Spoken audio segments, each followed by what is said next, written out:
नमस्कार दोस्तों, आप लोगों का मेरे चैनल पे स्वागत है। आशा करता हूँ कि आप सब लोग अच्छे होंगे। तो आज मैं आप लोगों को भारतीय नागरिक सुरक्षा संहिता का मैं आप लोगों को एमसीक्यू सीरीज चला रहा हूँ यूपी एपीओ और जुडिशरी के लिए। तो आज उसी की कड़ी को हम आगे बढ़ाते हैं। तो आज हम लोग समझते हैं प्रोसेस टू कंपील अपीयरेंस, जो कि सेक्शन 63 से लेकर 93 दिया गया है। कभी कभी क्या होता है, मजिस्ट्रेट जो किसी भी विटनेस को बुलाने के लिए कंपेल करता है, बाध्य करता है कि उसको लाया जाए, तो वो कैसे बुलाएगा? समन के जरिए बुलाएगा। तो समन को जो पहला है कि किस सेक्शन में जो है समन के बारे में दिया गया, फॉर्म क्या होगी समन का, किस प्रकार का समन होगा, तो वो सेक्शन 63 जो है समन के बारे में बात करता है। समन जनरली जो है वो कोर्ट के द्वारा इशू किया जाता है। ये राइटिंग में होता है, ये प्रिसाइडिंग ऑफिसर के द्वारा किया जाता है। ये जिसको भी देना होता है उसके बारे में कम्युनिकेट करता है उस स्थान को, और उस जो कोर्ट की मुहर होती है वो लगी होती है। तो ये सारी चीज़ें होती हैं, तो समन की कैटेगरी में आता है। तो राइट ऑप्शन यहाँ पे डी होगा। अब चलते हैं अगले क्वेश्चन के। कौन सा जो है भारतीय नागरिक सुरक्षा संहिता का जो समन को सर्व करने की बात करता है? तो समन को सर्व करने की बात जो है वो सेक्शन 64 में दिए है। अब ये बात है कि अगले क्वेश्चन में कि सर्व कैसे सर्व करेगा, कौन सर्व करेगा? तो भैया आप कोर्ट की बात है तो या तो कोर्ट करेगी या तो पुलिस ऑफिसर, जिसको क्योंकि कोर्ट तो जा नहीं पाएगी तो किसी न किसी को भेजेगी। अब लॉ एंड ऑर्डर कौन संभालता है? पुलिस संभालता है। या कोई अथराइज पब्लिक सर्वेंट होगा तो by police officer, by officer in court, by authorise by public servant. तो राइट ऑप्शन यहाँ पे डी होगा।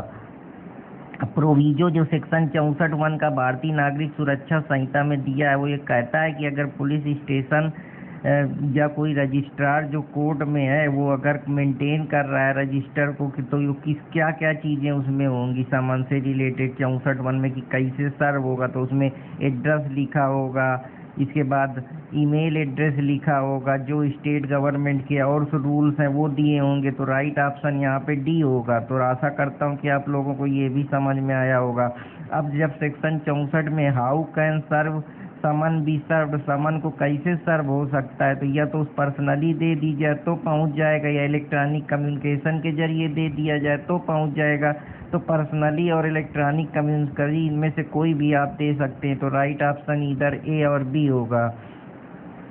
अंडर विच सेक्शन ऑफ भारतीय नागरिक सुरक्षा संहिता, जो भारतीय नागरिक सुरक्षा संहिता है उसमें लॉ एविडेंस के जो सर्विस ऑफ समन के बारे में है, या कारपोरेट बॉडी या फर्म को जब समन भेजा जाता है या कोई सोसाइटी को समन भेजा जाता है तो वो सेक्शन 65 में दी है, जहाँ हम बड़ी बड़ी कंपनियों को समन भेजते हैं, या कोई बड़ी बड़ी फर्म होती हैं जिनको समन भेजकर बुलाया जाता है, या उनको कुछ लगता है कोर्ट को कि कुछ जांच पड़ताल करने की ज़रूरत है या कुछ सेंसिटिव इंफॉर्मेशन लेना है, तो जनरली कोर्ट जो है वो समन का यूज करती हैं।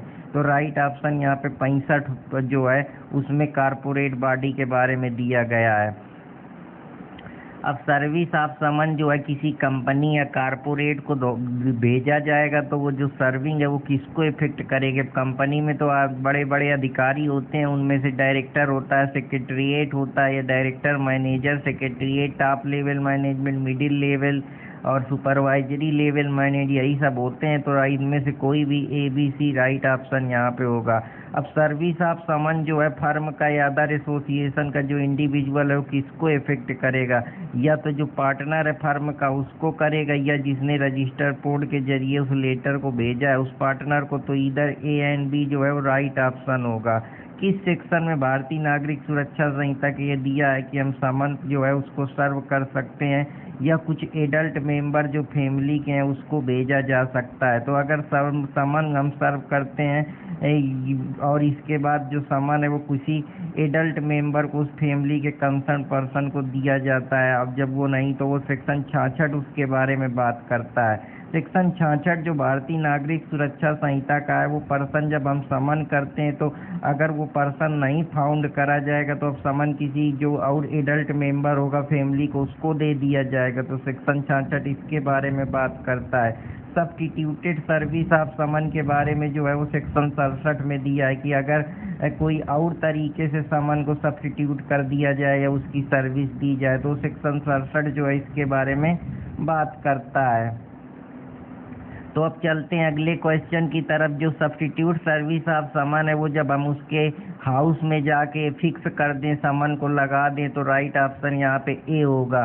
कौन से सेक्शन में भारतीय नागरिक सुरक्षा संहिता के ये दिया है कि जो सर्विस ऑफ समन है या गवर्नमेंट सर्वेंट के बारे में, जब हम गवर्नमेंट जो सर्वेंट है उसको समन भेजते हैं या सर्विस भेजते हैं समन की, तो सेक्शन 68 है जो गवर्नमेंट सर्वेंट के बारे में बात करता है। When a person someone is active service of government, अगर कोई आदमी है जो गवर्नमेंट में काम कर रहा है, कोर्ट अगर उसको ऑर्डिनरी सेंड करती है समन या डुप्लीकेट उसके हेड ऑफिस में पहुंचाती है, तो जो पर्सन वहां पे एम्प्लॉय होता है, तो ये प्रोविजन सेक्शन 68 भारतीय नागरिक सुरक्षा संहिता में दिया गया है। अब लोकल जुडिक्शन की बात कहाँ की गई है? कभी कभी समन ऐसी जगह भेजना होता है जहाँ पे कोर्ट का लोकल जुडिक्शन होता है, या आसपास के लोकली इलाके में भेजना होता है, या लोकल जुडिक्शन के बाहर कोई जगह जाके आउटसाइड किसी चीज़ पे भेजना होता है, तो वो सेक्शन 69 जो है उसके बारे में बात करता है। तो आशा करता हूँ कि आप लोगों को ये भी पसंद आया होगा। When summon is to be serve outside the local limit, अगर जब हम सर्व करते हैं समन को लोकल लिमिट, तो जुडिक्शन जो समन का होगा जनरली वो समन डुप्लीकेट में मजिस्ट्रेट जो भी लोकल जुडिक्शन है उस पर्सन जो वहाँ पे रहता है उसको भेज देगा। अब अगले क्वेश्चन की तरफ चलते हैं। विच section provide the proof of service की, या जो सर्विस का प्रूफ कौन सा सेक्शन है जो देगा कि जो सर्विंग ऑफिसर है वो वहाँ पे प्रेजेंट नहीं था? वो सेक्शन 70 बताएगा प्रूफ ऑफ सर्विस के बारे में कि जो सर्विंग ऑफिसर था जिसको वो उस जगह प्रेजेंट नहीं था। एडिशनल जो मेथड है, कुछ और तरीके हैं सर समन को सर्व करने के, या समन ऑन विटनेस को जो सर्विस हम समन की देते हैं विटनेस को, वो उस सेक्शन के बारे में बात करता है सेक्शन 71। तो आशा करता हूँ कि आप लोगों को ये पसंद आया होगा।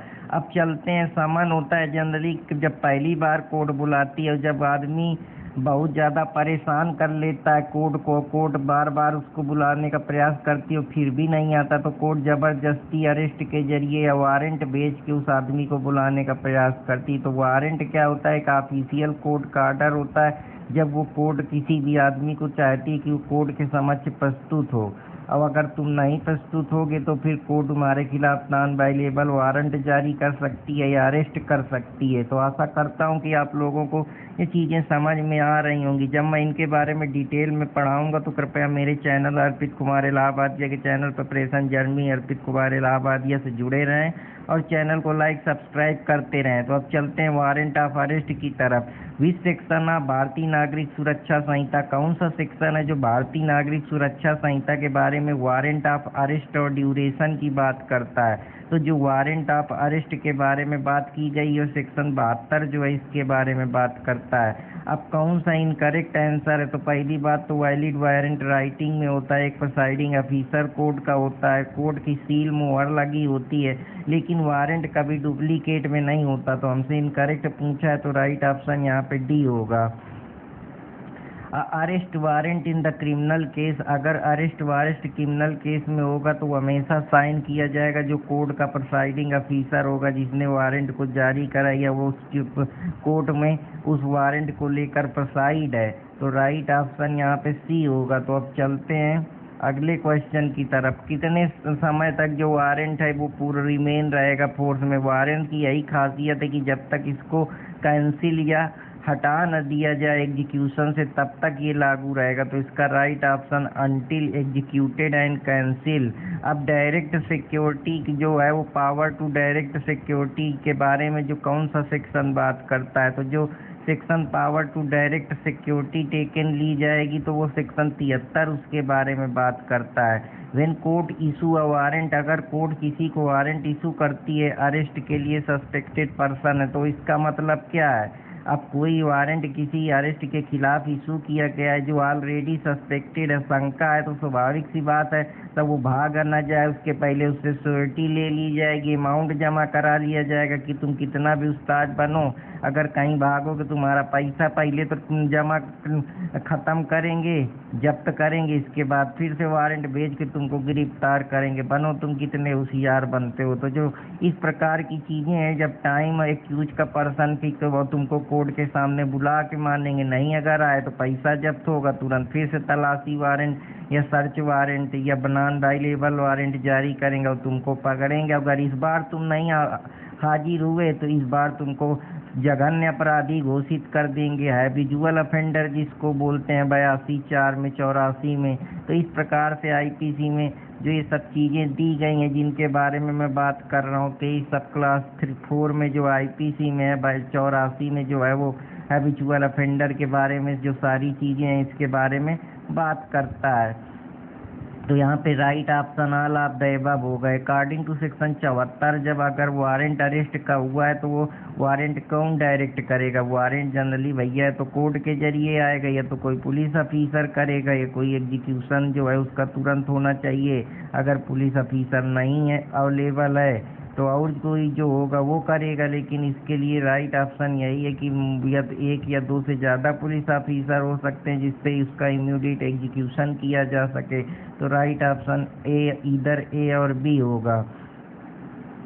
अब कौन से सेक्शन में भारतीय नागरिक सुरक्षा संहिता में दिया है कि जो चीफ जुडिशियल मजिस्ट्रेट है या मजिस्ट्रेट ऑफ फर्स्ट क्लास है वो डायरेक्ट कर सकता है वारंट को किसी भी पर्सन को जो उसके लोकल जुडिक्शन में है, या अरेस्ट करवा सकता है जो आदमी स्केप कर रहा है, कन्विक्ट से बचने का प्रयास कर रहा है, या प्रोक्लेम्ड ऑफेंडर है तो उसके मामले में, या जो एक्यूज है वो नॉन वायलेबल ऑफेंस में दोषी है, या वो जानबूझ के अरेस्ट से बचना चाहता है। तो इसके लिए जो सेक्शन 75 है उसमें ये प्रोविज़न दिया गया है।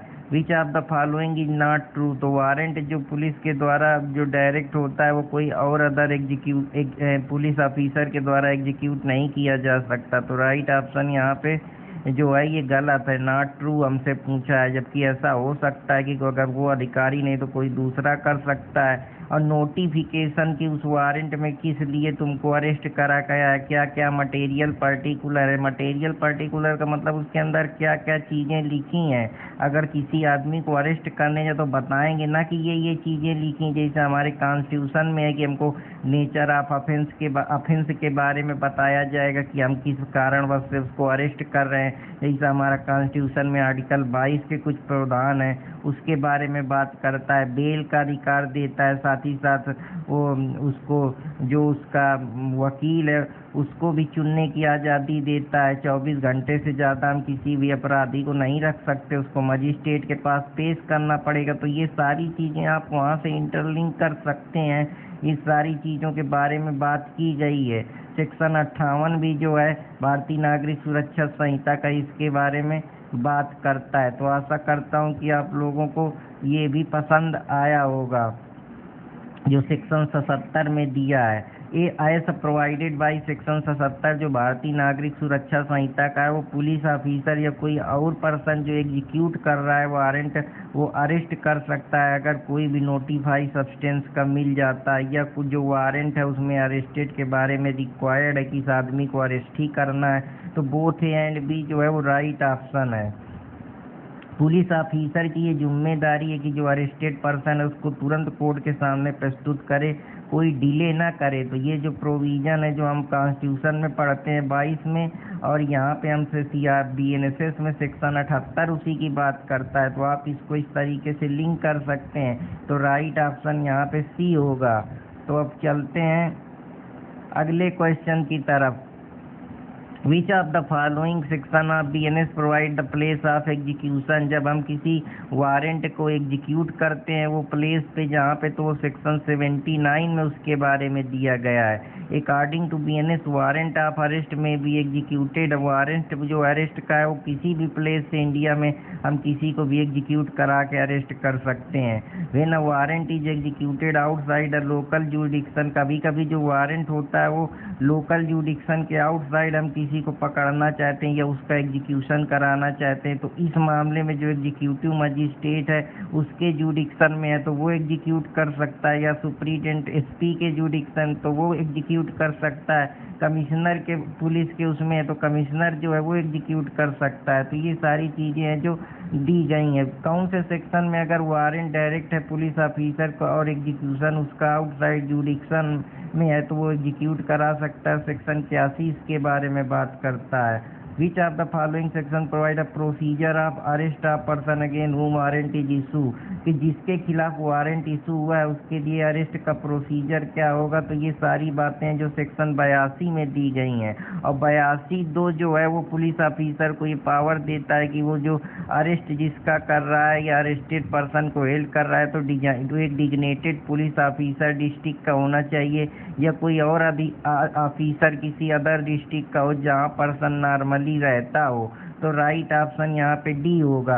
अब कभी कभी वारंट भी जारी कर देते हैं सर, कभी कभी समन दिए, समन में नहीं आया, वारंट दिए इसके बाद भी भाग रहा है, कोर्ट की नज़र में नहीं आया, कोर्ट फिर और होशियार है, नया नियम लगाती कि तुम ना हो, अब की बार हम तुम्हारी प्रॉपर्टी भी जब्त कर देंगे और नीलामी की उद्घोषणा कर देंगे। तो अब सबसे आदमी की इम्पोर्टेंट चीज़ क्या होती है? प्रॉपर्टी। तो वो दौड़ के आएगा, अब सोच रहा है कि यार अगर नहीं आए तो हमारा सब चला जाएगा, फिर हम कैसे जिएंगे, क्या करेंगे। हो सकता है और जब कोर्ट की नीलामी होगी तो वैसे भी दुनिया जान जाएगी कि ये प्रोक्लेम्ड ऑफेंडर है। तो इसी वजह से जो प्रोक्लेमेशन उद्घोषणा की जाती है, जब आदमी भागता है प्रोसीजर से या कोर्ट के जो नियम कानून है उनसे बचने का प्रयास करता है, तो जो प्रोक्लेमेशन है पर्सन एब्सकॉन्डिंग के बारे में सेक्शन 84 में दिया गया है। तो राइट ऑप्शन यहाँ पे आप इस प्रकार से समझ सकते हैं।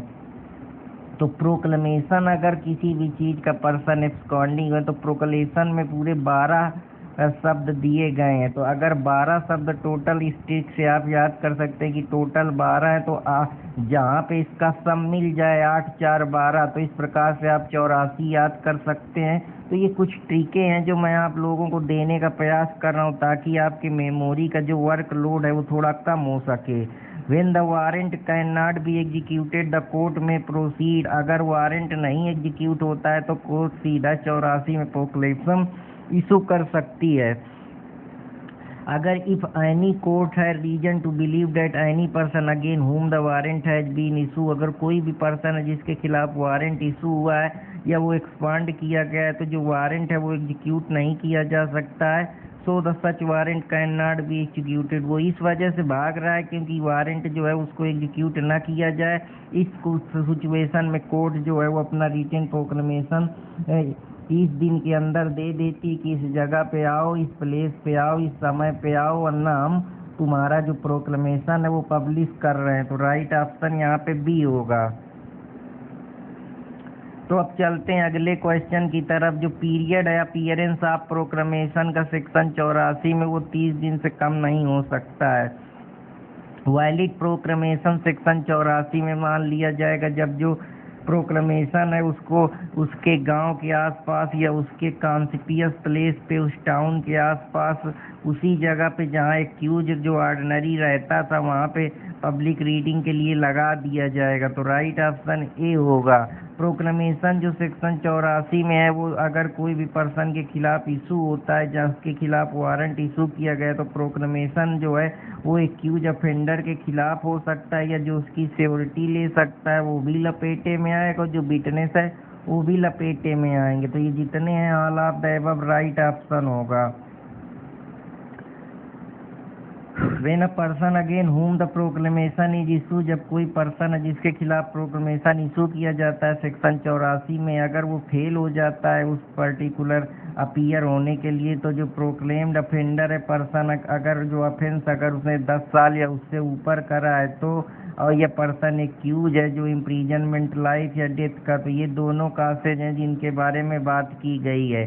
पेनाल्टी जो नॉन अपीयरेंस के बारे में है कि अगर मान लीजिए किसी के खिलाफ प्रोक्लेमेशन इशू हुआ और वो नहीं आया, नॉन अपीयरेंस कर गया डिक्लेरेशन के बावजूद 84 और 85 में जो भारतीय नागरिक सुरक्षा संहिता में दिए गए हैं, तो उसको प्रोक्लेम्ड ऑफेंडर मान लिया जाएगा। और इसका जो प्रोविजन है, इसका इंटरलिंकेज आप 84 का 209 से जो है भारतीय नागरिक सुरक्षा संहिता उससे लगा सकते हैं, जहां वो जानबूझकर ओमिट करता है या जो प्रोसेस है उसका पालन नहीं करता है, जो स्पेसिफिक डेट और टाइम है, तो ये सारी चीज़ें हैं इलीगली ओमिट करता है, तो इसके जो मामले हैं और तब उसको प्रोक्लेमेड ऑफेंडर कहा जा सकता है। Under which section of BNSS person who is avoiding execution, जो पर्सन है वो अपना एग्जीक्यूशन अवॉइड कर रहा है, जानता है कि वारंट उसके खिलाफ है, उसके बावजूद वो एग्जीक्यूशन को अवॉइड कर रहा है, तो हम उसको प्रोक्लेम ऑफेंडर घोषित कर देंगे सेक्शन 84 के तहत। इन केस ऑफ सस्पेक्टेड, अगर कंसील कर रहा है खुद से कि वो अरेस्ट को अपने बचा सके, तो उसके खिलाफ जो ऑर्डर है वो प्रोक्लेमेशन का इशू हो जाएगा। और अगर वारंट एक प्रोक्लेमेशन 84 में कर दिया गया, उसके बाद तुरंत कॉन्सिक्वेंटली अटैचमेंट भी प्रॉपर्टी का इशू कर दिया जाए, तो इसकी लीगलिटी यही होगी कि 84 में लीगल करार दे दिया जाएगा ऑर्डर। क्योंकि हो सकता है शायद वो 90 दिन 30 दिन के अंदर आ जाए, या कोई अपना वैलिड रीजन दे, तो इसे अनावश्यक तरीके से एक के ऊपर एक उसको लीगल बर्डन में डाल देना ये सही नहीं है। हो सकता है कि उसको ज़बरदस्ती उसका जो है राइट्स का हनन किया जा रहा हो, उसको मौका दो। जो हम बात करते हैं कि हर आदमी को सुनने का अधिकार दिया जाना चाहिए, जो हम लोकस स्टैंडाई की बात करते हैं, ये पर्सन को हियर्ड करे बिना उसको जो फेयर नेचुरल जस्टिस का प्रिंसिपल है उसका पालन करना चाहिए। तो ये सारी चीज़ों की वजह से हम इसको जो है कुछ ज़्यादा एक्सट्रीम शब्द है, इस वजह से इस पर हम उतना फोकस नहीं कर सकते हैं।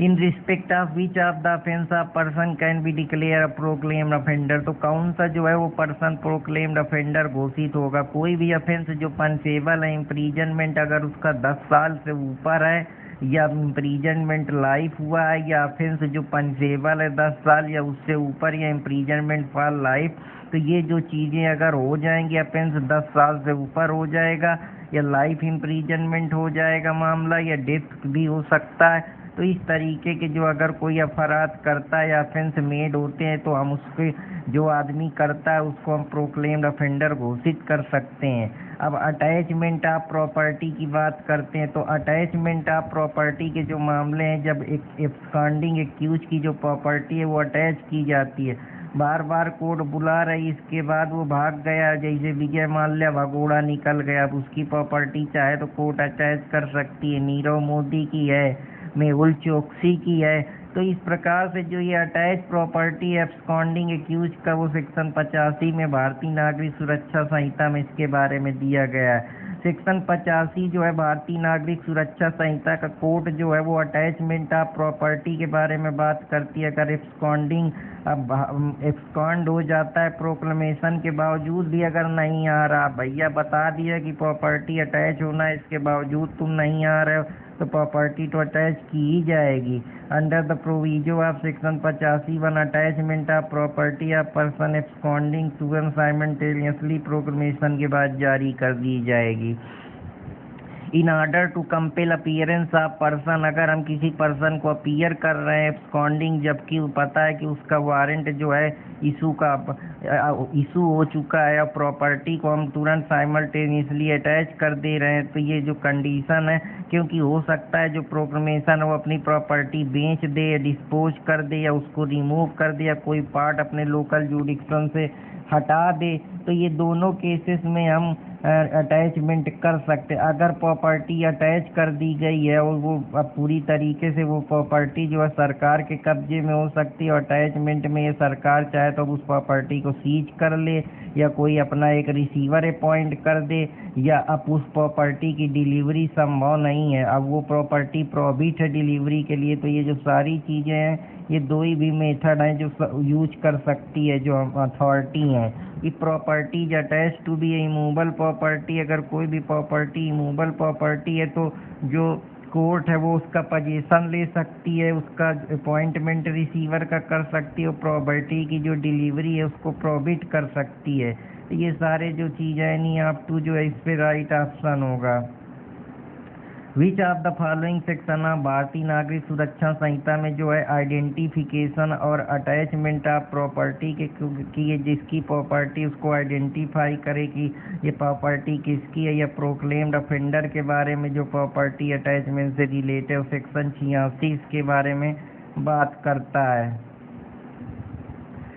तो अब चलते हैं अगले क्वेश्चन की तरफ। The court can initiate the process of identification और अटैचमेंट प्रॉपर्टी को कोर्ट इनिशिएट कर सकती है रिटन रिक्वेस्ट में, अगर जो पुलिस ऑफिसर है और वो एसपी रैंक से नीचे ना हो या तो कमिश्नर ना हो, तो जो आइडेंटिफिकेशन है प्रॉपर्टी का अटैचमेंट का उसको शुरू किया जा सकता है। क्लेम और ऑब्जेक्शन जो है कि अगर कोई प्रॉपर्टी अटैच हो रही तो कोई आदमी आके बताने लगे, क्लेम कर दे या ऑब्जेक्ट कर दे कि ये प्रॉपर्टी अटैच नहीं होगी ये कारण से, या क्लेम करने लगे कि ये प्रॉपर्टी में मेरा ये क्लेम है, तो वो जो मामले हैं सेक्शन 87 इसके बारे में बात करता है। What is the time limit prescribe within the claim and objection, तो जो टाइम लिमिट प्रिस्क्राइब किया गया है क्लेम और ऑब्जेक्शन के लिए वो 6 महीने के समय के अंदर अगर आप अटैचमेंट रुक सकता है, अगर आप वैलिड क्लेम दिखा देते हैं, वैलिड ऑब्जेक्शन आपके पास मौजूद है कि मैं इस कारण से नहीं आ पा रहा था, या प्रोक्लेमेशन जो है उस आदमी का जो एक्सकांड हुआ है वो कोई वैलिड रीजन दे दे कि मैं इस वजह से कोर्ट के सामने इन व्यवस्थाओं के कारण नहीं मौजूद हो पाया, या मेरी ये समस्या थी, तो उसमें जो है 6 महीने का उसको समय मिल जाता है।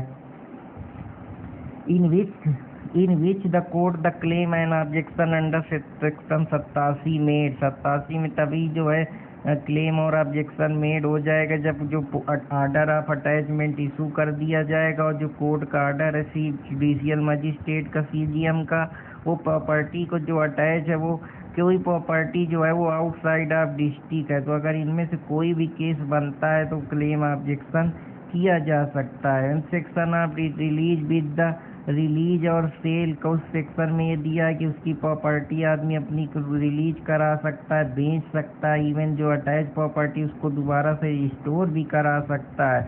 तो कितना ध्यान रख के कानून किसी चीज़ को किसी को कोई दिक्कत ना हो, या कोई किसी को कोई कानून की वजह से कोई लॉस ना हो, लेकिन जब आदमी जानबूझकर कानून से बचने का प्रयास करता है तो उसकी दवाई उसके पास है।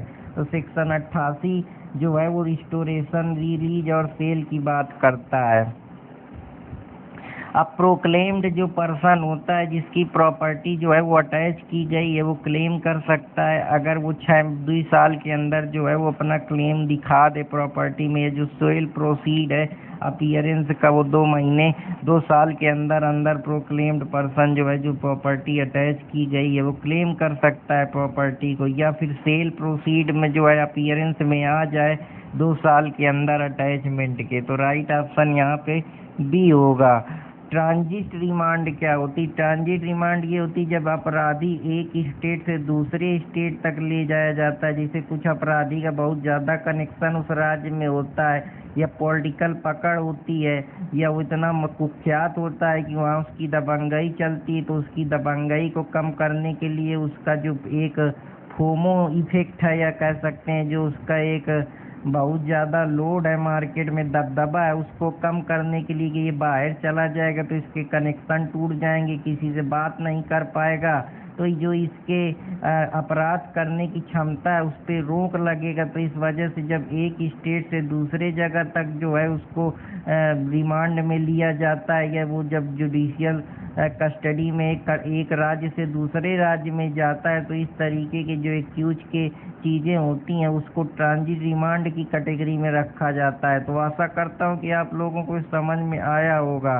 Others rules regarding the process, अब जो और रूल्स हैं रिगार्डिंग द प्रोसेस उनके बारे में कभी कभी क्या होता है जो समन के एडिशन में वारंट भी इशू कर दिया जाता है, या लगता है कि जो एब्सकॉन्डिंग है वो समन का पालन नहीं कर रहा है, या इशू समन भेजा गया उसके बावजूद जो रीजन है कि वो पर्सन एब्सकॉन्ड कर जाएगा, ये समन का पालन नहीं करेगा, तो ये कुछ मामले हैं जिस पे हम जो है वो समन के जगह वारंट भी इशू कर सकते हैं, या उसके बदले हम वारंट को ज़्यादा प्रेफरेंस दें, तो सेक्शन 90 इसके बारे में बात करता है।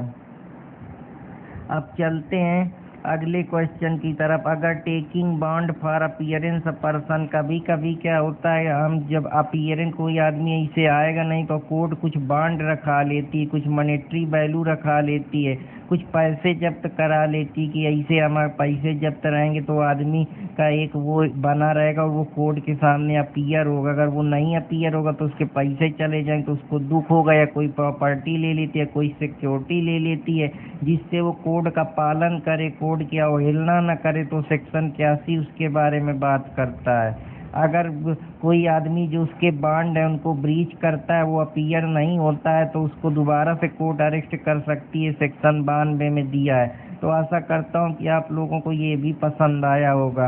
अब process to compel the production of thing, कभी कभी क्या होता है, कोर्ट को मजबूरी में बाध्य करना पड़ता है कि वो कहाँ से साक्ष्य मजबूत करे, कहाँ से एक्यूज को दोषी ठहराए, या कौन कौन से साक्ष्य जरूरी हैं जिससे हम दोषी को एक्यूज गिल्टी ठहरा सकें, या दोषी के खिलाफ केस को जो कोर्ट मजबूत है, या जो प्रोसिक्यूशन पक्ष है वो अपने केस को मजबूत कर सके, या जो जज है उसको प्रॉपर एविडेंस मिल सके। तो कोर्ट कुछ तरीके अपनाती है बाध्य करने के लिए, कंपेल करने के लिए, कि प्रोडक्शन जो थिंग्स का है, कौन कौन सी चीज़ें हो सकती हैं। कोई भी एविडेंस हो सकता है, कोई इलेक्ट्रॉनिक रिकॉर्ड हो सकता है, कोई सर्च में कोई आर्टिकल हो सकता है, बंदूक हो सकती है, कोई इम्पोर्टेंट इंफॉर्मेशन हो सकती है, या कुछ और भी चीज़ें हो सकती हैं जो एक्यूज को मदद करें पकड़ने में, या एक्यूज के केस में और ज़्यादा कोर्ट को मजबूती दें। तो ये सारी जो चीज़ें हैं ये उसी के अंदर आती हैं। तो चैप्टर 7 जो है भारतीय नागरिक सुरक्षा संहिता का, वो डील करता है कि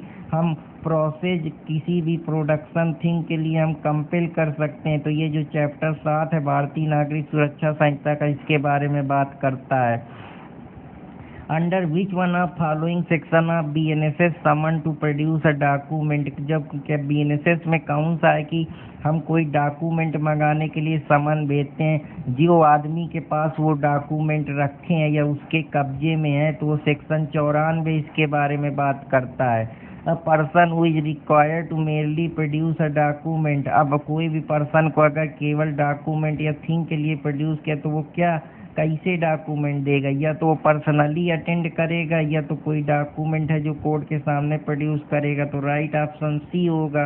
अंडर द सेक्शन 94 जो भारतीय नागरिक सुरक्षा संहिता का है, वो कोर्ट ऑफिसर या पुलिस जो स्टेशन है वो समन इशू कर सकता है रिटेन ऑर्डर प्रोडक्शन के लिए कि कोई डॉक्यूमेंट लाओ, या कोई इलेक्ट्रॉनिक कम्युनिकेशन में जो और भी चीज़ें हैं जिससे केस को मजबूती मिले, एविडेंस मजबूत हो सकें।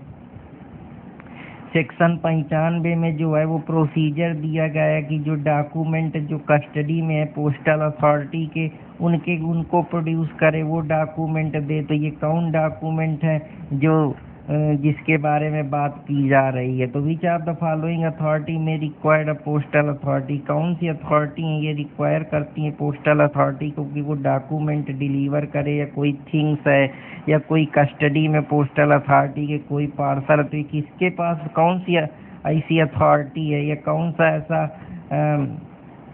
ला के द्वारा एथोराइज पर्सन। तो उसमें DM आ सकता है, चीफ जुडिशियल मजिस्ट्रेट भी आ सकता है, और हाई कोर्ट, ये तीनों लोगों के पास ये पावर है। तो राइट ऑप्शन यहाँ पे डी होगा। सर्च वारंट की बात कहाँ की गई है कि अगर लगता है कोर्ट को कि यार इस आदमी के पास कुछ सेंसिटिव इंफॉर्मेशन है, या कुछ ये छुपा रहा है, कोई आर्टिकल छुपा रहा है, कोई डॉक्यूमेंट छुपा रहा है, या कोई और साक्ष्य है जो इस इंसान के पास है, या कोई ऐसी नेसेसरी चीज़ है, या ऐसा कोई नेसेसरी गुड्स है जो कहीं ना कहीं जो केस है उसको मजबूती प्रदान करेगा, या उससे कुछ एक्यूज की जो केस की कड़ियाँ हैं उसको और मजबूत करेगा, और एक्यूज को दोषी ठहराने में मदद करेगा। तो जो जनरली कोर्ट है वो सर्च वारंट इशू कर देती है, वो सेक्शन 96 में दिया गया है। तो आशा करता हूँ कि आप लोगों को ये भी पसंद आया होगा। अब चलते हैं अगले क्वेश्चन की तरफ। Who can issue a search warrant for a document a thing. तो कौन सर्च वारंट डॉक्यूमेंट और थिंग का इशू कर सकती है, तो वो कोर्ट कर सकती है। Under which following circumstances search warrant में बी इशू। सर्च वारंट किन किन चीज़ों पे इशू हो सकते हैं, जब कोर्ट को लगता है कि जो सामान है 94 में अगर कोई डॉक्यूमेंट जो प्रोड्यूस करना चाहिए वो नहीं प्रोड्यूस किया गया, या कोई डॉक्यूमेंट जो कोर्ट नहीं जानती है कि किसके पोजीशन में है तो उस वजह से कर देती है, या कोर्ट को लगता है कि ये ट्रायल इंक्वायरी और अदर प्रोसीडिंग में ज़रूरी है, या इनसे कुछ सर्व किया जा सकता है, कुछ इम्पोर्टेंट इंफॉर्मेशन निकाली जा सकती है। तो ऑल ऑफ द अबव जो ग्राउंड राइट ऑप्शन यहाँ पे डी होगा। वेदर द कोर्ट है no knowledge about the document. जब कोर्ट को कोई नॉलेज नहीं होता किसी डॉक्यूमेंट या चीज़ में तो कोर्ट क्या करेगा, भैया जब नहीं पता है तभी तो सर्च वारंट इशू कर रहे हैं ताकि पता लगा सके कि इसके पास कौन सी चीज़ है। तो ये राइट ऑप्शन यस होगा। Which section provide the search of places suspect to contain stolen property किसके पास है, या फर्ज डॉक्यूमेंट किसके पास है। तो ये जो मामले हैं स्टोलन प्रॉपर्टी के या फर्ज डॉक्यूमेंट के सेक्शन 97 में दिए गए हैं। आप इसको 317 भारतीय नागरिक सुरक्षा संहिता से भारतीय न्याय संहिता से आप इसको जोड़ सकते हैं। इस प्रकार से आप फर्जरी के जो मामले हैं उनको 345 से जोड़ सकते हैं। तो आप इंटरलिंकेज करते रहिए तो आपकी चीज़ें और आसान होंगी। Under section 97 when authorise to issue a warrant for search of places suspected to stolen property. तो सेक्शन 97 में कौन अथोराइज है वो वारंट जो सर्च का प्लेस करने का या स्टोलन प्रॉपर्टी का। तो भैया इसमें district magistrate, sub divisional magistrate, magistrate first class तीनों लोग हैं जो सर्च किसी भी प्लेस के लिए वारंट इशू कर सकते हैं। अंडर सेक्शन 97 जो police officer above the rank of constable है वो सर्च में इंटर कर सकता है, प्लेस के अंदर सर्च कर सकता है, या पोजीशन किसी भी प्रॉपर्टी का ले सकता है। तो राइट ऑप्शन जो है यहाँ पे डी होगा। एनी प्रॉपर्टी विच में बी एलिज सस्पेक्टेड, ऐसी प्रॉपर्टी जिस पे कुछ एलिगेशन लगाया जा रहा है कि वो प्रॉपर्टी जो है वो शक के घेरे में है तो वो पुलिस उसको सीज कर सकता है। जो ऑब्जेक्शनल मटेरियल हैं जो सेक्शन 97 अप्लाई होते हैं, चाहे वो आप सील मटेरियल हो या फॉर्ज डॉक्यूमेंट हो या फॉल्स सील हो, तो राइट ऑप्शन यहाँ पे डी होगा।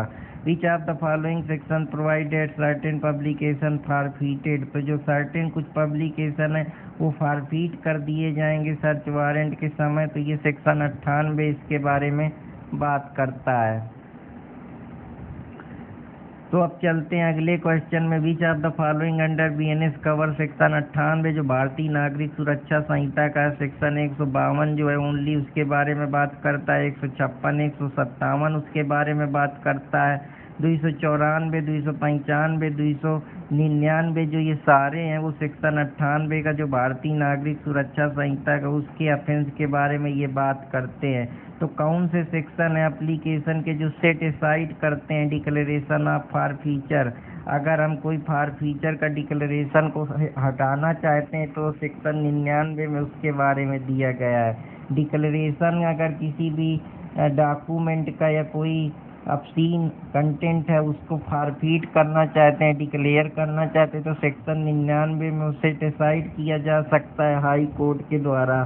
उसे decide the for feature under section 99 application कहाँ पे मूव होगा, तो हाई कोर्ट में मूव होगा। जो पीरियड ऑफ लिमिटेशन है किसी भी सेटिसाइड करने का कोई भी डिक्लेरेशन फॉर फीचर का, तो वो 2 महीना है जिस दिन से वो पब्लिकेशन में ऑफिशियल गजेट में चीज़ें आ गई हैं।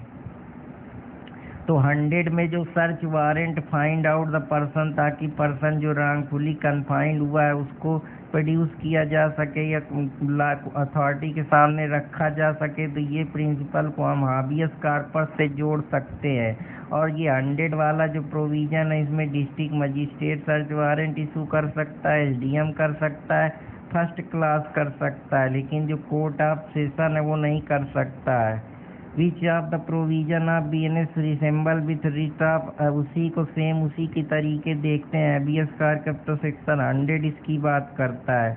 Which of the section of BNS provide a power to compel restoration, की हम जो एक एबडक्टेड फीमेल को एबडक्ट करा गया है उसको हम रिस्टोर कर सकते हैं, बाध्य कर सकते हैं कि उसको रिस्टोर करो। तो ये जो मामला है वो सेक्शन 101 का है। तो आशा करता हूँ कि आप लोगों को ये भी पसंद आया होगा। विच of the following is not essential for search procedure, तो जो ये है सिग्नेचर एक्यूज की ज़रूरी नहीं है, बाकी सर्च मेमो विटनेस का होना चाहिए। टू इंडिपेंडेंट और इनहैबिटेंट जो लोकालिटी के हैं वो सर्च विटनेस बन सकते हैं। तो राइट ऑप्शन जो है वो सिग्नेचर एक्यूज के ज़रूरी नहीं है सर्च लिस्ट में, तो राइट ऑप्शन डी होगा। विच of the following section the record of search and seizure, के बारे में जो रिकॉर्डिंग है उसको ऑडियो वीडियो इलेक्ट्रॉनिक मीन्स पे रखा जाएगा, वो सेक्शन 105 उसके बारे में बात करता है। रिकॉर्ड ऑफ सर्च प्रोसीजर, जो रिकॉर्ड है सर्च प्रोसीजर के बारे में कि कैसे रिकॉर्डिंग होगी उस सर्च प्रोसीजर के बारे में या उसको फॉरवर्ड किया जाएगा, तो वो district magistrate, sub divisional magistrate, judicial magistrate first class को दिया जाएगा। Which section provide power to seize a certain property, की कुछ प्रॉपर्टी होती हैं जिनको सीज किया जाता है, वो किस सेक्शन में दिया है, तो सेक्शन 106 उसके बारे में बात करता है। अंडर सेक्शन 106 जो भारतीय नागरिक सुरक्षा संहिता का है, वो जो स्टोलन प्रॉपर्टी है वो कौन अथोराइज करता है, तो पुलिस ऑफिसर जो है वो एथोराइज करता है, उस प्रॉपर्टी को सीज भी कर सकता है। तो जो पुलिस ऑफिसर है, राइट ऑप्शन ए होगा यहाँ पे। तो अब चलते हैं कुछ और इम्पोर्टेंट क्वेश्चन की तरफ। Which section provide where the police officer making investigation, जहाँ पुलिस ऑफिसर इन्वेस्टिगेशन कर रहा है, ये बिलीव कर रहा है कि जो प्रॉपर्टी है वो डायरेक्टली या इनडायरेक्टली कोई क्रिमिनल एक्टिविटी से ली गई है, या उस पर जो अप्रूवल है सुप्रीडेंट ऑफ पुलिस का या कमिश्नर का, वो अप्लीकेशन बना सकता है कि ऐसी प्रॉपर्टी को तुरंत अटैच कर लिया जाए, तो सेक्शन 107 में इसके बारे में बात की गई है। जो शो कास्ट नोटिस है, किसी भी प्रॉपर्टी को अगर अटैच करना है 107 में, तो उसके लिए 14 दिन की जो टाइम है वो देना पड़ेगा। क्या मजिस्ट्रेट सर्च कर सकता है किसी भी प्लेस पे प्रेजेंस में जाके, तो हाँ 108 में जो मजिस्ट्रेट इम्पावर करता है कि वो सर्च वारंट इशू कर सकता है। कौन सा सेक्शन है जो इम्पाउंड ऑफ डॉक्यूमेंट की बात करता है, तो डॉक्यूमेंट कोर्ट के सामने लौटाना, वो सेक्शन 109 की बात करता है। क्या कोर्ट जो है क्रिमिनल कोर्ट वो कोई डॉक्यूमेंट जो प्रोड्यूस करिए उनको इम्पाउंड कर सकता है, बिल्कुल कर सकता है, तो राइट ऑप्शन यहाँ पे ये होगा। तो अब चलते हैं रेसिप्रोकल अरेंजमेंट के बारे में, जो सेक्शन 111 से 124 में दिया गया है। तो सेक्शन 111 जो भारतीय नागरिक सुरक्षा संहिता का आइडेंटिफाइंग के बारे में बात करता है। आइडेंटिफाइंग एक प्रूफ होता है जब प्रॉपर्टी हम किसी कमीशन अपराध के जरिए ड्राइव करते हैं, तो राइट ऑप्शन यहाँ पे बी होगा।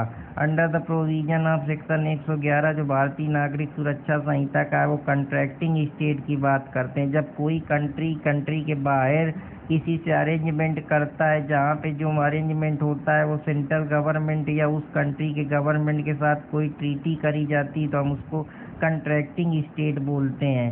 कौन से सेक्शन में जो लेटर ऑफ रिक्वेस्ट जो कॉम्पिटेंट अथॉरिटी है कि उसको एक लेटर ऑफ रिक्वेस्ट दें, ताकि जो वहाँ की कॉम्पिटेंट अथॉरिटी है वो इन्वेस्टिगेशन करने में इंडिया के बाहर हमारी मदद करे, तो सेक्शन 112 उसके बारे में बात करता है।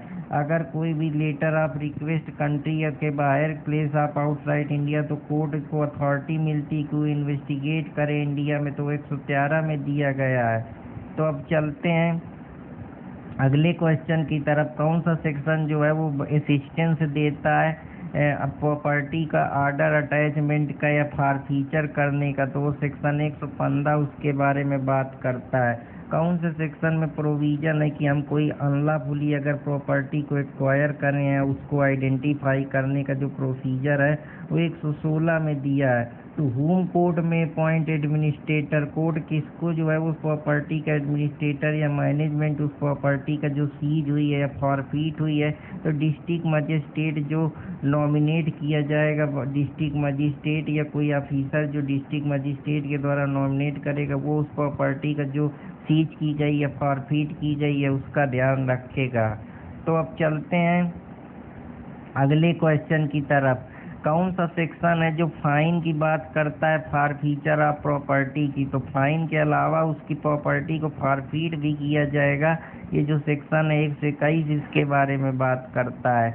अब कुछ मामले होते हैं जहाँ जो अपराधी होता है जनरली वो अशांति पैदा करता है, तो उसमें जो पब्लिक क्वांटिटी के मामले होते हैं या जो हम पढ़ते हैं 189 में तो पब्लिक ट्रंक्विलिटी के मामले होते हैं, अफरे हो गया, पीस हो गया, अनलॉफुल असेंबली हो गया। तो ये जो मामले होते हैं ये जनरली इसमें वायलेंस क्रिएट होता है, पब्लिक डिस्टर्बेंस होता है या पूरा सोशल ऑर्डर चरमरा जाता है। तो जो मजिस्ट्रेट होता है वो एक प्रकार का प्रोसीजर बनाता है कि इस प्रकार से इनकी सिक्योरिटी दी जाए जिससे जो पीस है या गुड बिहेवियर है उसको मेंटेन किया जा सके। तो अब ऐसे तो गुड बिहेवियर मेंटेन नहीं करेंगे क्योंकि एक्यूज जो होता है वो बहुत शातिर होते हैं, उनको फर्क पड़ता नहीं। तो कोर्ट क्या करती है, उनको पहले उनसे बॉन्ड जमा करा लेती है कि जब इनका पैसा होगा तो इनके अंदर कुछ डर रहेगा कि यार पैसा भी जमा हो जाएगा, हम अरेस्ट भी हो जाएंगे, जिससे ये शांति बना के रखेंगे। तो ये समाज में शांति, पीस, हारमनी और सोशल सोलिडारिटी बनाने के लिए ये प्रोविज़न हमारे जो लेजिस्लेचर हैं या बड़े बड़े जो कानून के ज्ञाता हैं, बड़े बड़े अल्लाह शास्त्री ज्ञानी पुरुष हैं, वो भी इसको बनाए हैं। तो सेक्शन 125 से लेकर 143 जो है इसी के बारे में बात करता है। तो आशा करता हूँ कि आप लोगों को ये समझ में आया होगा। तो विच चैप्टर ऑफ बीएनएस अब हम समझते हैं security for piece and good behaviour के कॉन्सेप्ट को कैसे डील करता है, इसी के बारे में मैं बात करूँगा। तो which section of BNS deal with security for keeping peace. तो जो सिक्योरिटी बनाना, शांति बनाना जिससे पीस बनी रहे, गुड बिहेवियर के, तो वो चैप्टर 9 जो है वो इसके बारे में बात करता है। तो chapter 9 security for keeping peace and good behaviour की बात करता है। Under which section of BNSS, कौन सा जो सेक्शन है भारतीय नागरिक सुरक्षा संहिता का उस सिक्योरिटी फॉर कीपिंग पीस जो कन्विक्शन एग्जिस्ट करा है उसकी बात करता है। तो ताकि कन्विक्शन जो एग्जिस्ट हुए हैं वो उसको शांति बनाए रखे। तो अब कन्विक्शन की चीज़ें जनरली जुडिशियल मजिस्ट्रेट करेगा, क्योंकि कन्विक्शन तो भैया ट्रायल होगा तो कन्विक्शन एग्जिस्ट होगा, तो काम तो मजिस्ट्रेट है बैठा है ये करने के लिए। और जहाँ दंगा फसाद होगा तो वहाँ एसडीएम जाएंगे, एग्जीक्यूटिव भन्न से उतरेगी मैदान में। तो राइट ऑप्शन 125 जो है वो कन्विक्शन ऑफ एग्जीक्यूटिव की बात करता है। तो राइट ऑप्शन जो है सेक्शन 125 है, तो बी यहाँ पे बात करता है। Which are the following mega security for keeping peace and conviction. तो भैया अब कन्विक्शन में ट्रायल शुरू होगा तो वहाँ एग्जीक्यूटिव मजिस्ट्रेट थोड़े जाता है, कन्विक्शन जनरली कोर्ट में होता है। तो जो कोर्ट के अधिकारी बड़ा होता है तो कोर्ट में पहले शुरुआती चरण में जुडिशियल मजिस्ट्रेट फर्स्ट क्लास है होते हैं, तो फर्स्ट क्लास जुडिशियल मजिस्ट्रेट उनको देखेंगे। तो राइट ऑप्शन यहाँ पे डी होगा। Who is not competent to pass an order. कौन सा एक अधिकारी है जो कम्पिटेंट नहीं है कि वो ऑर्डर पास कर दे 125 में। तो स्वाभाविक सी बात है 125 के मामले कन्विक्शन से रिलेटेड, तो मजिस्ट्रेट फर्स्ट क्लास पास करेगा। और जो सेशन जज है वो भी। तो कोर्ट के जितने आला अधिकारी उनके अंदर ये क्षमता है, लेकिन जो एग्जीक्यूटिव वाले हैं वो यहाँ दखल नहीं देंगे, तो एग्जीक्यूटिव मजिस्ट्रेट जो है वो नहीं करेगा। तो राइट ऑप्शन यहाँ पे डी होगा। अंडर सेक्शन 125 जो भारतीय नागरिक सुरक्षा संहिता का है वो पावर टू रिलीज ऑफेंडर को हम रिलीज भी कर सकते हैं अगर वो सिक्योरिटी पीस बना के रहेगा, वो अच्छा बिहेवियर रखेगा। तो भैया सेशन कोर्ट भी कर सकती है, मजिस्ट्रेट फर्स्ट क्लास भी कर सकता है, अपीलेट एंड रिविजनल कोर्ट भी कर सकता है। तो राइट ऑप्शन यहाँ पे डी होगा। अगर कन्विक्शन उसका सेटिस्फाइड कर दिया गया है अपील में या कोई और जो बॉन्ड है वो एग्जीक्यूट करा लिए गए 125 में, तो भैया कीपिंग एंड पीस कन्विक्शन जो है वो वाइड हो जाएगा, क्योंकि कन्विक्शन एक बार हुआ तब उसको सेटिस्फाइड करने के बाद अपील में और बॉन्ड को भी एग्जीक्यूट करा लिए। तो ये जो बिना किसी कारणवश लगातार ये दो चीज़ें करना ये कहाँ तक सही है। तो इस प्रकार के जो कन्विक्शन होते हैं जनरली उनको वाइड करार दिया जाता है। In which following offence security for keeping peace may be given. 125 में जो सिक्योरिटी फॉर कीपिंग पीस है, भैया पीस मेंटेन करना है तो सिक्योरिटी देनी पड़ेगी, लेकिन अब समझना ये जरूरी है कि जो पीस दी जा रही है, ये पीस को सिक्योर करने के लिए कुछ अशांति पहले घटी होगी, तभी तो ये पीस आई। तो अशांति कैसे घटेगी? जो ऑफेंस असाल्ट करोगे, किसी को धमकाओगे, किसी के ऊपर क्रिमिनल फोर्स करोगे, किसी के ऊपर क्रिमिनल इंटीमिटेशन बनाओगे, या कोई ब्रीच आप पीस करोगे, तो इसी वजह से अब शांति लाने के लिए हमको ये प्रोविजन बनाने पड़े। तो राइट ऑप्शन यहाँ पे ऑल ऑफ द एबव होगा। तो अब चलते हैं कुछ और इम्पोर्टेंट क्वेश्चन की। For the offence of the convicting person, तो जो बॉन्ड है वो 3 साल का जनरली जो होता है वो भरा जाता है, लेकिन ये जो कन्विक्टेड पर्सन है इनको एग्जीक्यूट करने के लिए, पीस मेंटेन करने के लिए, क्योंकि वो peace unlawful assembly, rioting, criminal intimidation से आई है। What is the extent of period? अगर 125 के मामले हैं तो आप इसको याद कर सकते हैं, रेशियो बना लीजिए 3113 का। तो जो पहला कन्विक्शन का मामला है उसमें 3 साल से ऊपर के आर्डर जो है नहीं पास किए जा सकते, या इसका एक्सटेंडिंग पीरियड 3 ही साल तक होता है।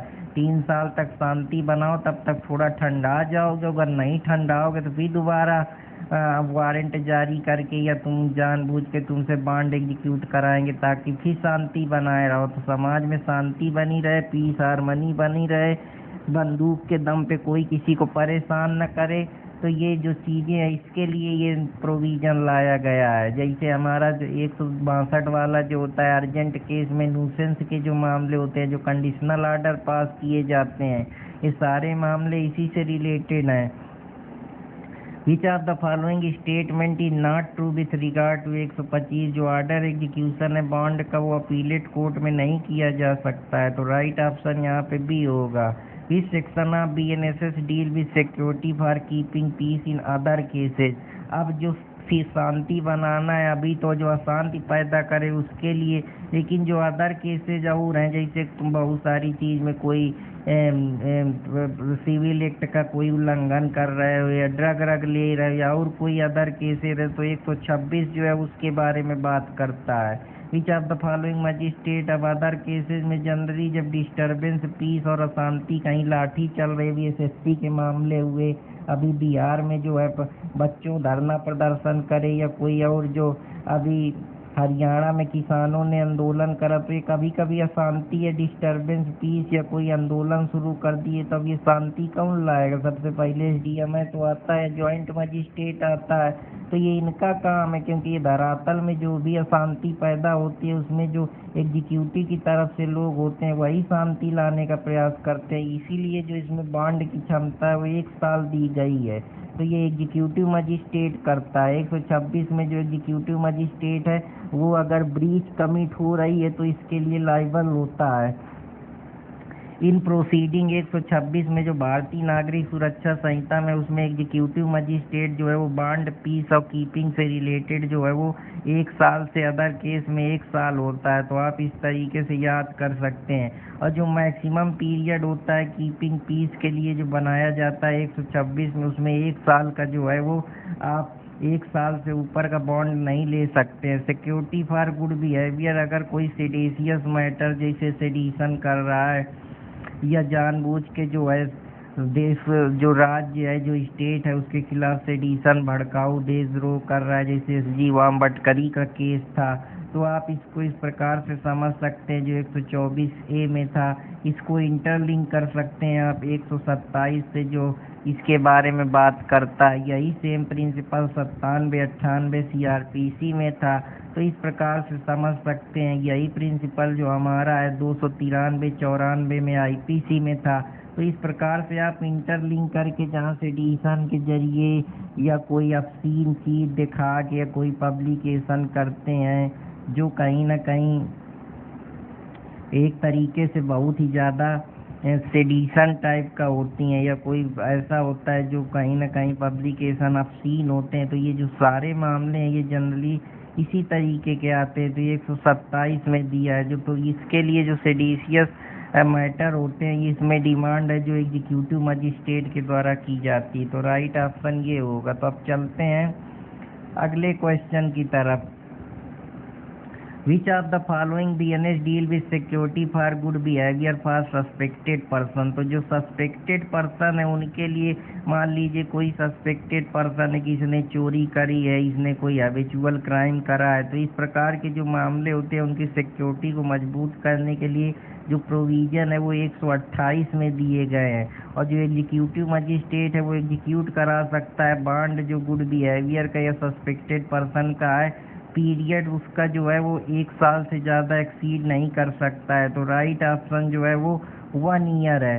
Who has power to require the security for good behaviour from suspected person. तो कौन सा जो पावर है वो security for good behaviour person जो सस्पेक्टेड है उसके बारे में बात करता है। तो जो सस्पेक्टेड पर्सन है उसके लिए एग्जीक्यूटिव मजिस्ट्रेट है, उसके पास पावर है सिक्योरिटी फॉर गुड बिहेवियर का। तो बॉन्ड जो सेक्शन 128 बीएनएसएस में होते हैं सस्पेक्टेड पर्सन के लिए वो 1 साल से ऊपर के नहीं होते हैं। Which of the following section is provide security for good behaviour from habitual offender. अब कुछ ऐसे अपराधी होते हैं जो बहुत जघन्य होते हैं, ऐसे होते हैं कि वो किसी को भी मार सकते हैं या हैबिचुअली बार बार क्राइम कमिट करते हैं, यह बहुत ही सीरियस टाइप के अपराधी होते हैं। तो उसके लिए 129 में दिया गया है। इसीलिए जो है इनका बॉन्डिंग पीरियड भी बढ़ाया गया है कि यार ये सीरियस होते हैं तो 1 साल में कवर में नहीं आएंगे, तो इसीलिए 3 ईयर इनके लिए सजा दी गई है। तो राइट ऑप्शन 129 है। Which are the following magistrate are right to 129 require security for good behaviour from habitual offender which is local jurisdiction. तो जो ये है वो एग्जीक्यूटिव मजिस्ट्रेट इसके लिए रिस्पॉन्सिबल है। जो एग्जीक्यूटिव मजिस्ट्रेट है वो सिक्योरिटी बॉन्ड हैबिचुअल अफेंडर की 129 में जो है 3 ईयर की बात की गई है। तो कौन सा जो है हैबिचुअल हाउस ब्रेकिंग करता है, तो ये हैबिचुअल क्राइम है, तो वो 129 में आएंगे। विच of the following section can order habitual offender for robbery और हाउस ब्रेकिंग, ताकि तो ये एग्जीक्यूट मजिस्ट्रेट का काम है क्योंकि ये अशांति पैदा करते हैं और ये शुरुआती ब्रीच ऑफ पीस जो है डिस्टर्ब करते हैं। Which one of following has not been elaborated 129 में जो है एग्जीक्यूटिव मजिस्ट्रेट शोकास की अब तक बॉन्ड क्यों नहीं एग्जीक्यूट कराए गए गुड बिहेवियर के लिए। तो उसमें ड्रग और कॉस्मेटिक दिया है, फॉरेन एक्ट दिया है, प्रोटेक्शन ऑफ सिविल एक्ट दिया है, लेकिन डाउरी प्रोविजन एक्ट 1961 के बारे में बात नहीं की गई है। तो राइट ऑप्शन यहाँ पे बी होगा। तो अब चलते हैं अगले क्वेश्चन की तरफ। कौन इनकरेक्ट है? Security for good behaviour habitual offender के लिए बॉन्ड में भी विदाउट सिक्योरिटी नहीं, इसमें तो सिक्योरिटी जरूरी क्योंकि हैबिचुअल है तो बिना सिक्योरिटी के तो बार बार क्राइम करने का प्रयास करेगा। तो राइट ऑप्शन यहाँ पे सी होगा। Under which of the following magistrate is empower to disperse the personal attention. कुछ चीज़ों में जो मजिस्ट्रेट होता है वो डिस्पेंस कर देता है पर्सनल अटेंडेंस किसी पर्सन की, अगर वो लगता है कि ये क्यों नहीं अब तक जो है एग्जीक्यूट बॉन्ड कराया है। तो 134 जो है वो राइट ऑप्शन यहाँ पे होगा। इंक्वायरी अगर उसको ट्रूथ ऑफ इंफॉर्मेशन की कोई मिल गई है या उसको ट्रूथ ऑफ इंफॉर्मेशन के बारे में पता चला है उससे वो इंक्वायरी कर सकता है। जो चैप्टर 9 है जो भारतीय नागरिक सुरक्षा संहिता का, तो वो सेक्शन 135 उसके बारे में बात करता है। इंक्वायरी अगर 135 में बीएनएस में की जाती है तो वो सेम ट्रायल की तरीके ही कंडक्ट की जाएगी, उसमें एविडेंस भी रिकॉर्ड करे जाएंगे समन केसेस में। तो राइट ऑप्शन यहाँ पे ए होगा। इम्प्रीजनमेंट अगर कोई भी सिक्योरिटी के लिए फेल हो जाता है कीपिंग पीस में तो उसको सिंपल इम्प्रीजनमेंट दिया जाता है। तो राइट ऑप्शन यहाँ पे ए होगा। If a person to whom the order of requisition जो 125 से 136 में पास किया गया है और वो सिंपल इम्प्रीजनमेंट में अंडर गोइंग में जा रहा है, तो जो सिक्योरिटी है वो कम से come on the expiration of such sentence, जो सिक्योरिटी है वो कभी एक कमेंस में आएगी जब जो सेंटेंस है वो ख़त्म हो जाएगा। ऐसा नहीं कि एक सेंटेंस चल रही है उसके बाद तुम उसके सिक्योरिटी का भी उसी समय कर दो, नहीं, एक एक जो सजा है पहले एक निपटने दो पूरी, फिर उसके बाद सिक्योरिटी को देखेंगे। तो राइट ऑप्शन यहाँ पे जो है आप लोगों को ये समझ में आया होगा। Security for piece and conviction के जो मामले हैं वो 125 में दिए हैं, सस्पेक्टेड के 126 में दिए हैं और हैबिचुअल अफेंडर के जो मामले हैं 128 में दिए हैं। और अदर केसेस के 129 में दिए हैं। तो राइट ऑप्शन जो आप लोगों का आपके सामने है वो मैं आप लोगों को बताने का प्रयास कर रहा हूँ। अदर केसेस जो 126 में दिए गए हैं, हैबिचुअल ऑफेंडर 129 में दिया गया है। तो राइट ऑप्शन आप लोगों को समझ में आया होगा। आशा करता हूँ कि आप लोगों को ये भी पसंद आया होगा। अब order of maintenance of wife और पेरेंट्स से रिलेटेड कभी कभी जो मेंटेनेंस में जो इंसान होता है वो अपनी वाइफ, चिल्ड्रन और अपने पिता को जो होता है वो मेंटेन करता है, क्योंकि उसका ऑब्लिगेशन होता है, क्योंकि वो खुद स्वतंत्र नहीं होते हैं या वो अपने को खुद से मेंटेन नहीं कर पाते हैं। तो पुत्र के नाते ये उसकी जिम्मेदारी होती है, पर्सनल उसका ऑब्लिगेशन है, जो 144 से लेकर 147 में दिया गया है। तो विच चैप्टर ऑफ BNSS, कौन सा चैप्टर जो है वो order of maintenance of wife और चिल्ड्रन की बात करता है? तो ये जो चैप्टर मेंटेनेंस का है चैप्टर 10 में दिया गया है। कौन सा सेक्शन है जो बताता है कि order of maintenance of wife और चिल्ड्रन और पेरेंट्स की बात की गई है? तो ये 144 है जो इसके बारे में बात करता है। Who can pass the order under the provision of section 144? तो कौन जो है वो ऑर्डर पास करता है 144 से भारतीय नागरिक सुरक्षा संहिता में? तो जो पहला फर्स्ट क्लास जुडिशियल मजिस्ट्रेट है वो ऑर्डर पास करता है। तो राइट ऑप्शन जो है फर्स्ट क्लास जुडिशियल मजिस्ट्रेट है, वो can pass the order pass करता है। तो 144 में जो ऑर्डर पास करने का अधिकार है मेंटेनेंस का, वो फर्स्ट क्लास जुडिशियल मजिस्ट्रेट के पास है।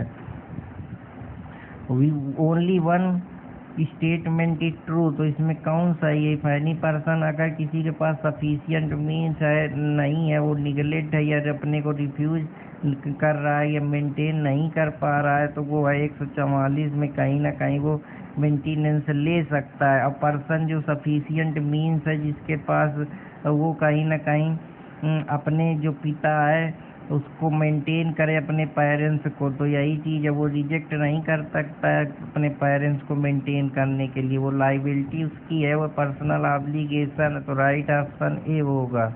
And order of maintenance is given, जो इंडिजेंट है, जो जिसके पास पैसा नहीं है या जो पूरी तरीके से निर्धन है, वो उसका हम कह सकते हैं कि मैटर ऑफ राइट है 144 के तहत। तो इंडिजेंट पेरेंट जिन जो अपने को अभी सपोर्ट नहीं कर सकते या वो कहीं ना कहीं अपने बच्चे पे डिपेंड है, तो वो उसका मैटर ऑफ राइट है, उसका पर्सनल ऑब्लिगेशन है। इस वजह से राइट ऑप्शन जो है ए होगा। अब कौन जो है मेंटेनेंस क्लेम नहीं कर सकता है? तो जो मेजर मैरिड डॉटर है वो मेंटेनेंस नहीं ले सकती, क्योंकि अब वो मेजर हो गई है, बड़ी हो गई है। अब दूसरी बात, वो मैरिड है तो उसका हस्बैंड खर्चा दे, अब उसका पप्पा हमेशा थोड़े देता रहेगा। पढ़ा लिखा दिया, बड़ा कर दिया, अपने पैर पे खड़ा कर दिया, अब जिससे शादी करी है वो उसका खर्चा दे। तो राइट ऑप्शन यहाँ पे सी होगा, क्योंकि वो उसका ध्यान रख रहा है, वो उसके साथ रह रही है, वो उसके साथ जिंदगी के सारे सुख दुख में उसका सपोर्ट कर रही, दोनों मिलके ड्यूटी फॉलो कर रहे हैं, दोनों अपनी लाइफ एक दूसरे के साथ एंजॉय कर रहे हैं। तो पैसा उसका पापा थोड़े देगा, जो उसको देख रेख कर रहा है, जो उसके साथ रह रहा है, जो उसका पूरा खर्चा उठा रहा है, वही तो जिम्मेदार होगा। तो राइट ऑप्शन यहाँ पे सी होगा। तो अब चलते हैं अगले क्वेश्चन की तरफ। Which of the following person is not entitle to maintenance? तो जो डॉटर इन लॉ है वो उसको मेंटेनेंस नहीं मिलेगा। डॉटर इन लॉ जो कहीं चाहे मैन हुआ sufficient mean refuse to maintain, क्योंकि उसकी जिम्मेदारी अपने बच्चों को, अपने वाइफ को, अपने पिता तक सीमित है। सबका ठेका नहीं लिए है कि वो पर्सनल उसका है, ये नहीं कि सबको जाके वो मेंटेन करने लगे, तब तो वो मर जाएगा सबको मेंटेन करते करते। हालांकि आजकल जुडिशरी भी काफ़ी चढ़ी हुई है, कोई भी केस पास कर देती है जिसमें मेंटेनेंस, तो आदमी कहाँ जाए, औरत तो आराम से कुछ दिन रही एक के साथ, फिर दूसरे के साथ शादी नहीं करती है, बस इसी तरीके से परेशान करती हैं। तो आदमी तो बिल्कुल बेचारा क्या करे, वो जिंदगी भर कमाता ही रहता है, बहुत दिक्कत है। एक है वैसे जेंडर इक्वालिटी का पार्ट पढ़ाएगी, जेंडर जस्टिस का पार्ट पढ़ाएगी, इसमें जेंडर जस्टिस का पार्ट नहीं जरूरी क्या? तो ये भी तो कहीं ना कहीं समस्याएं हैं। अगर तुम ज़्यादा बोल दो तो बस कहीं कोर्ट का धमकी देगी कि मेरे साथ रेप करा है, और कोर्ट भी है। और जो अधिकारी आला बैठे हैं एग्जीक्यूटिव वाले, वो भी सिर्फ औरत ही का सुनते हैं। आदमी तो बेचारा चारों तरफ से पिसता है। अंडर सेक्शन 144 जो है वो डॉटर को अपने मेंटेन करेगा, फादर को करेगा, सन को करेगा, तो कितना दर्द है एक आदमी के पास, बताओ। तो राइट ऑप्शन यहाँ पे डी होगा। हु में क्लेम मेंटेनेंस, तो इलिजिबल माइनर चाइल्ड को भी करेगा। Which of the following are liable under section 144 1D, तो 144 1D के तहत पेमेंट मेंटेनेंस को जो उसके पेरेंट्स है जो अपने को मेंटेन नहीं कर पा रहा है, उसमें सन और डॉटर को भी मेंटेन करेगा। जो वाइफ होनी चाहिए 144 में, वो लीगली वेटेड वाइफ होनी चाहिए। वाइफ जो सेपरेट हो गई अपने हस्बैंड से डिग्री ऑफ सेपरेशन में, अब यही है कि डिवोर्स ले ली, इसके बाद आराम से मौज मार रही है, घूम टहल रही, दूसरी शादी नहीं कर रही। जो आदमी है वो बेचारा परेशान है। अब मैरिज नहीं करेगी तब तक मेंटेन करना पड़ेगा। तो बढ़िया, आजकल यही आधी से ज़्यादा तो यही चल रहा है। Who actually can maintain under section 144 BS, तो कौन जो है वो मेंटेन करता है 144 में? जो डिवोर्स वाइफ है जो अपने को मेंटेन नहीं कर पा रही। अब डिवोर्स तुम ले लिए हो तो काहे नहीं मेंटेन कर पा रहे? वैसे तो जेंडर इक्वालिटी है, कमाओ खाओ काहे पुरुष के ऊपर डिपेंड हो। जब तक पुरुष से तुम्हारे रिश्ते रहे, संबंध रहे, तब तक पुरुष जिम्मेदार है। अब थोड़े पुरुष तुम्हारे साथ रह रहा है या तुम्हारे साथ जीवन एंजॉय कर रहा है, तो जब वो एंजॉय नहीं कर रहा है तो मेंटेनेंस किस बात का दे? तो यह भी तो कोर्ट को देखना चाहिए। तो अब क्या कहें, अब कुछ कह दोगे ज़्यादा तो वो में समस्या है। A divorced wife is entitled to maintain from her husband, divorce wife को जो उसका आदमी तब तक मेंटेन करेगा जब तक शादी नहीं कर लेती है। बहुत तो होशियार होती, शादी ही नहीं करती हैं।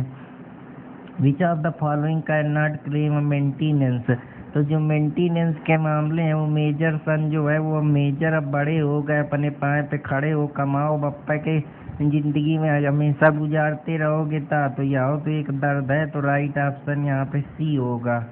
तो अब चलते हैं भैया अगले क्वेश्चन की तरफ। अगला क्वेश्चन जो है who among following unable to maintain herself, जो फिजिकल एबनॉर्मलिटी वो मेंटेन नहीं कर पाएगा, तो वो चाहे वो उसकी मेजर डॉटर को कोई भी समस्या, वो मेजर हो गई, अपने पाँव पे खड़ी हुई, अब ये जिम्मेदारी उसके बप्पा की नहीं है कि वो मेंटेन करे। Can not claim maintenance under section 144, तो राइट ऑप्शन यहाँ पे बी होगा। अंडर सेक्शन 144 आप BNS magistrate first class order कर सकता है मंथली अलाउंसेज मेंटेनेंस करने के लिए, किसको? फादर को।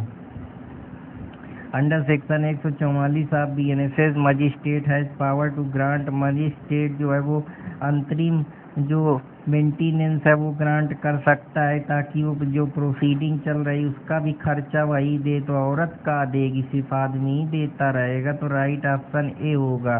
Power to grant interim maintenance and expenses of proceeding.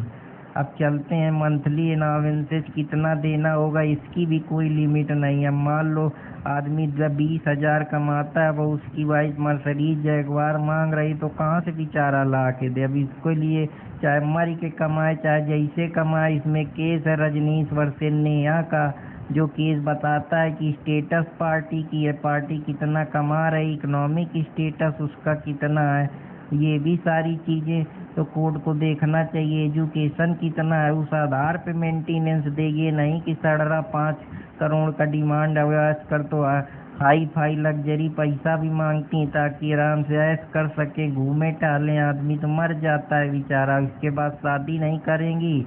अब ऐसे पहले शादी कर लेंगी, इसके बाद फिर डिवोर्स नहीं देंगी और ना तो रिमैरी करेंगी और आराम से पति के पैसे पे मौज मारेंगी, जाएंगी दूसरे के पास, कमाए कोई और खाए कोई, वही कहानी है। No wife shall be entitle to receive maintenance from her husband under 144, तो अब वही है कि मेंटेनेंस नहीं देंगे। अगर मान लीजिए वो हस्बैंड से जो है वो डिवोर्स ले लिए लेकिन वो रीमैरिड नहीं कर रही, तो ये सब चीज़ें नहीं कोर्ट देखती। वो कहती कि अगर मेंटेनेंस तभी नहीं देगा जब औरत गलत संगत में पड़ जाए, एडल्ट्री करने लगे, किसी दूसरे पुरुष के साथ जाके संबंध बनाए। तो ये सारी चीज़ें जो मैरिड पुरुष है उसके साथ, तो ये सब चीज़ें जो हैं वो आती हैं इसके अंदर। तो राइट ऑप्शन जो है वो डी होगा।